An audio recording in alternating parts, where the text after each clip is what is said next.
what happens when you pull out of the system? It falls apart. When you pull your talented grinders out of the system. That's it. It falls apart, and you Babylon. can already see it. Yeah. Good evening, everyone. Thank y'all again so much for tuning in. We really appreciate it. This is the Real Deal Fam Network. I am Andre, and this is the gorgeous wife, Essie. How you doing? Boo, boom. This goes to my diva ladies. Ow! How y'all doing out there? I am the boss of the show, but he is the head of the house. Oh, they know that. They and know that's the that. way it is. They know that. Thank y'all so much. We highly appreciate it. And before we get started, we just want to thank everybody for all the support, all the new subscribers, all the terrific comments that we've been sharing. I mean, it's been absolutely a blessing. We just want to thank y'all for that. Yes, thank you so much. All right. With that being said, let's dive right in. We got a topic today that's pretty serious, and basically what we're going to be talking about is we as a African American community right now, we are on code, and so is black folks basically against Babylon. Babylon. Well, as you can tell, a lot of black folks, especially anybody with some sense, they don't want to be in Babylon anymore. No, they don't. And it's been very interesting. Like we said, a lot of people been sharing comments in the comment section. And you got a lot of people that's not quite getting or understanding what our initiative is and what our demands are. We are pushing an agenda towards African Americans, ADOS, descendants of slavery. Or there are other acronyms. We can't get into all the acronyms, guy. Right. Was your people here first, okay? Right. Did you build the country? Are you building the nations? And then everybody else that feels us and is with us, and you have descendants of slaves and all the other parts, the diaspora. We all have to come together in Africa, everywhere. Okay, because it's your people. If you come over here, even if you're from Africa, you will get treated just like us, even if you weren't descendants of slaves. Okay, so we all have to work together. Exactly. And a lot of people have been getting in their feelings. They're getting all upset because we're trying to push an agenda that is basically giving us tangibles, that has legislation that is for us and about us. Basically, like we've been saying a lot of B1.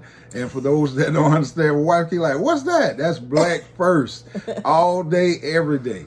And so we trying to get reparations. And it's not a thing like we've always explained. It's not something that we feel like we just getting an entitlement. It's something that's due. It's something that's owed to a group of people who've been here, who, like my wife continues to say, built this nation of sweat and tears. Yeah, the credit card bill is past due now. It's time to collect. That's it.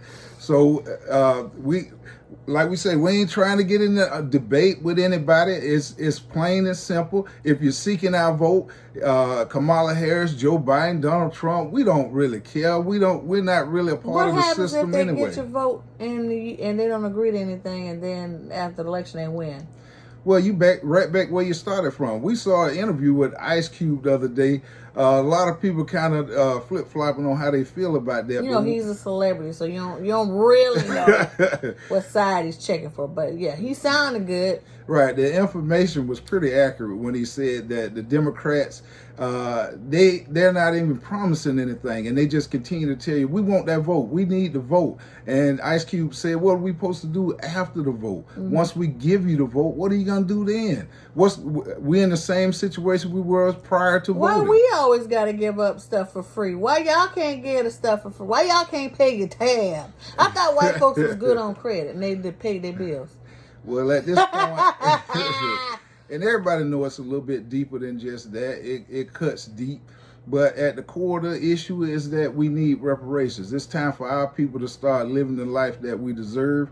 And it's going to take place whether they want to do it or not. And like we always say, it's already been written. And this whole process really, if you dig into it, it's probably really just a waste of time anyway. Because like we said, it's already been written. And reparations will be paid. Ooh, if you don't know what we're talking about, and you want to know why people keep considering America Babylon, then you need to check out some of our other videos, and we're going to go step by step and some of the things that happened in Babylon and also Sodom and Gomorrah, and how these things compare. Okay, there's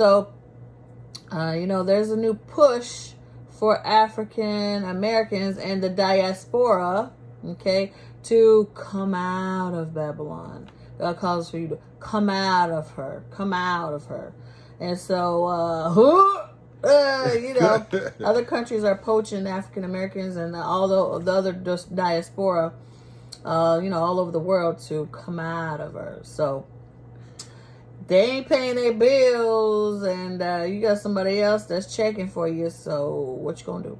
Well, I think you need to handle that tab. If you take care of that, then you got the black folk, you got our support. We can get out here and we can get some things done. Mm-hmm. You can at leleast prolong the process of the inevitable. Yeah, well, the thing is that African Americans and the diaspora were given up into slavery as the talented of the people. So typically, because they were the most valuable, you would give the ones that could sing, the masonries, the ones that could, the skilled labor, the skilled carpenter, the skilled bead maker, all the skill, the medical, the people that knew all the medicines and everything. You gave them up and sold them up. And then they got shipped to the New World, and they build. That's why they call African Americans specifically, because that's what we're talking to our people right now.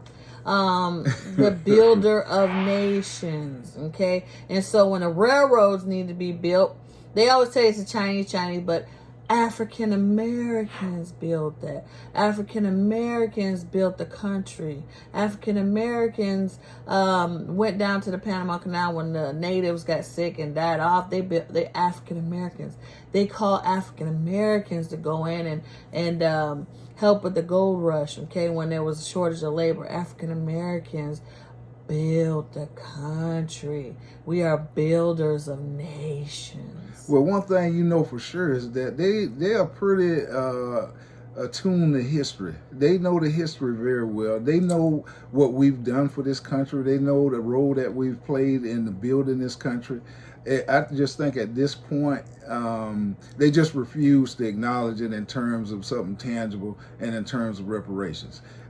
We put the platform out there. Everybody's been pushing it. Like we say, we on code with it. And we even having our own people come out and try to disparage and say, hey, man, why y'all know if y'all don't vote for the Democrat, then you're going to let Trump get another 8 years. It's not about voting. It's time for your people to come up. It's your season. That's right. It's your time. God said it's your time. So that's why you need to take advantage. It's your season. African Americans, the diaspora, we're grinders. Okay? We get it done. And we ain't afraid of nothing. Well, I think our family Except know God. that. We know that. I think everybody know that. In regards to all the, what we've been catching and all the violence and stuff that's been taking place right now, I think most of us can feel there's a shift taking place. Everything is different. Ever since this whole virus thing or whatever they want to call it kicked off, lockdown and all of that, they've been kind of confused and chaotic and all over the place. Yeah, that's why we tell you to get on your knees, pray. Yeah. Talk to God. Have him show you the way. You should be feeling the same things we're feeling and all your other people are feeling. Okay? Right. And we're becoming more unified as they're becoming more chaotic and more fractured. Yeah. Many African Americans are, pulling out of the system. What happens when you pull out of the system? It falls apart. When you pull your talented grinders out of the system. That's it. It falls apart and you can already see it. The next question for the country is in November, what's going to happen after that when Trump wins? Because at the moment, I'm almost for certain, Joe Biden had probably a month ago, he may have had an 11-point lead in the race. Now all of a sudden, they looking in Florida, it's dead even. And ain't nothing transpired. Well, the problem is Trump ain't promised you nothing either, okay? So it's who's gonna pay that tab? Well, what happened to the Kamala boost that was supposed to take place? I don't know. Kamala ain't paying the tab. And as a matter of fact, she gave a couple of interviews where they started asking about black folks and entrepreneurship and what's going to happen with all that. And she literally stopped the interview, got up and walked out. And small business leaders, as they are not only leaders in business, they are civic leaders. They hire locally. They understand the jewels that exist within their community and the need to then encourage all of the good things that can happen in those communities. So we have talked about. We have so many disparities here in Milwaukee, in the state of Wisconsin, all across the country, that Donald Trump won't respond to that crisis within a crisis. So we are very honored, proud, and lucky to have Senator and soon-to-be Vice President Harris with us today. And I will pass it back over to you because I know you want to take some questions before you get out of here. Oh, we're all set. Thank you, Paul. Thank you, Paul. We're all set. Thank you. Senator, why did you Thank you, come Paul. your first date? We're going to head out the same way we came. I once lived in Wisconsin. Do you know that? I did, yes. Thank you, guys. So why did you pick Wisconsin is part of my story. Thank you, Paul. We're going to head out the same door. Thank you. So there you go. Yeah, She ain't checking for you. her handlers didn't want her to answer any questions that the people had for her. It was supposed to be a kind of a Q&A type situation where she can expand a little bit on what they was going to do specifically for black entrepreneurs in that area. And unfortunately, she just put forth basically a platform like they always do, where it's inclusive and Inclusive to everybody but you. right, but not specific. So, And somebody talked about our accent. Okay. oh, in the comments, Yeah, I have to speak white people talk all day in society. So when you come to this kitchen, girl, you better get with it. yes. We gonna talk like we talk up in our house because you came to my kitchen. Well, unlike what Joe Biden said about the Hispanics, they're a very diverse group, saying like we're a monolith. But I mean, we got all kinds of flavors. Black folk are very different across the board, but we got the same soul. That's where we different at from That's other right. folks. Soul. Same soul, flavor. baby. So That's God. That's that seasoning. I'm telling you. That's you right. are the flavor and the seasoning of the earth. So anything we say might sound a little different, might have a little different twins to it, but our folk here, they understand, they know who we Yeah, talk we to, talking they know to our what we're people. talking about. Exactly. So if you're in the comment Talking to them section divas out there. and you're Them frustrated brothers out there. with the accent, then that means you ain't really picking up. You ain't got the same soul, so you just off a little bit. So that means the message wasn't quite for you. Ooh. But with that being said, we just want to check in, family, and let everybody know kind of at the state where we at right now. Yeah, we're handling a lot of business right now. I got my diva hat on. We finna handle some business. Okay? Yes, and our family on code right now. We got the agenda pushed forward. I want everybody not to grow weary, not to grow faint. Don't listen to all the side noise about people pressuring you to vote and this and that. You know what it is. If they ain't coming straight with that reparations They and ain't with checking for tangibles, you. they can have it. You know what I'm saying? Trump can continue to do what he do. Until the next time, family, y'all be blessed out there. Make sure you stay safe. And again, thank you so much for all the support. And if you hadn't had the opportunity, please go ahead and subscribe. We got a lot coming in the future. It's going to be really important that you stay tuned in. Yeah, we'll give you all our good, juicy updates. Babylon. Yes, Come out of her. Trust me, you're going to want to stay tuned. But family, like we say, y'all be blessed and be safe. And thank you again so much for all the support. Y'all have a blessed evening. All right, good night, divas. Good night.